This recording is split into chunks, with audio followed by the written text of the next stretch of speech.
नमस्कार मंडळी, कसे आहात सगळे? आज मी एकटीच गेले होते साईबाबा मंदिरामध्ये. मन अस्वस्थ वाटत होतं म्हणून. तर तिथून जाताना माझी शाळा नाही तर मला हे सेंटर आलं होतं माझ्या कॉलेजची जेव्हा एक्झाम होती तेव्हा. तर या कॉलेजमध्ये मला सेंटर आलं होतं. तर मी थोडंसं ते शूट केलं आणि खूप दिवसांनी आले होते म्हणून, कारण मालाडला होतं आणि माझं माहेर तिथे आहे म्हणून.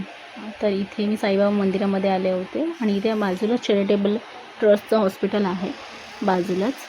तर इथे साईबाबांची अशी मोठी मूर्ती आहे आणि खूप प्रसन्न वाटतं मंदिरामध्ये आल्यानंतर. आणि इथे अधिक दुसरेसुद्धा देव आहेत, म्हणजे देवी वगैरे, गणपती बाप्पा सर्व काही. आणि पहिल्यांदा गणपतीचं दर्शन घेतलं आणि त्याच्यानंतर मग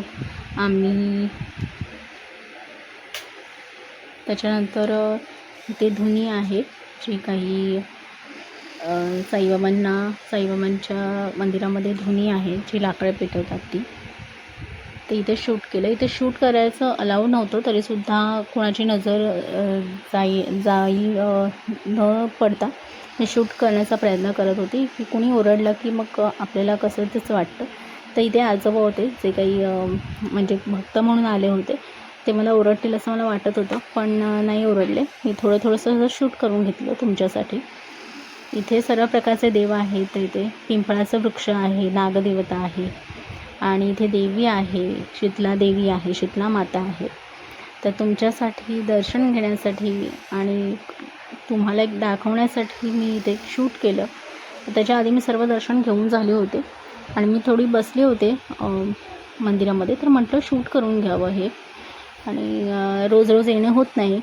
तर इथे मस्त अशी पिंडी होती बघा, शंकराची पिंडी होती आणि मस्त असं आपल्याला जसं हवं तसं दर्शन आपण करू शकतो आणि आराधना त्यांची करू शकतो. पाणी टाकून किंवा जल अर्पण करून आपण सर्व काही करू शकतो. तिथे हनुमान चालीसा आहे, इथे शनिदेव आहे जे काही आपल्या कर्मांनुसार शिक्षा देतात ते इथे देव आहे. तिथे आपण शनिवारीचं इथे काळे तीळ आणि तेल टाकून याच्यावरती अभिषेक केला जातो, शिव अभिषेक केला जातो का. पण इथे त्यावेळी उपस्थित नव्हते ते लोक, नाहीतर ते करतात.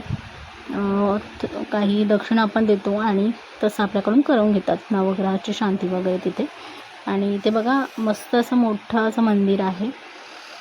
तर तुम्हालासुद्धा हे मंदिर कसं वाटलं ते मला नक्की सांगा कमेंटमध्ये.